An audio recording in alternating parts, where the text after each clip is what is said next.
बात करेंगे बड़ी खबर के साथ। 2024 लोकसभा चुनाव के लिए सीट बंटवारा, बिहार में इंडिया इत्तेहाद में इत्तेफाक राय, कांग्रेस आरजेडी में सीटें फाइनल हैं। जराये के मुताबिक ये खबर आप तक पहुंचा रहे हैं। जेडीयू आरजेडी को 17 सीटें दी जाएंगी।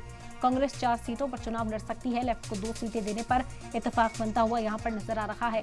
अहम जानकारी इस वक्त आप तक पहुंचा रहे हैं। 2024 लोकसभा चुनाव से जुड़ी हुई सीट बंटवारे को लेकर कहा जा रहा है कि जो अहम फैसला है वो यहाँ पर ले लिया गया है। इत्तेफाक राय कायम हो गई है। बिहार में इंडिया इत्तेहाद की इत्तेफाक राय बनने के बाद कांग्रेस आरजेडी में सीट शेयरिंग का जो फॉर्मूला था उस पर मुहर लगने की बात सामने आ रही है। हालांकि ऑफिशियल बयान अभी सामने आना बाकी है, किसी तरह का ऑफिशियल अनाउंसमेंट नहीं हुआ, लेकिन जराये के मुताबिक यही खबर है कि जेडीयू आरजेडी अपने पास 17 सीटें रखने वाली है। कांग्रेस को 4 सीटों पर 4 सीटें कांग्रेस को दी जाएंगी चुनाव लड़ने के लिए और लेफ्ट को 2 सीटें देने पर इत्तेफाक राय कायम हुई है।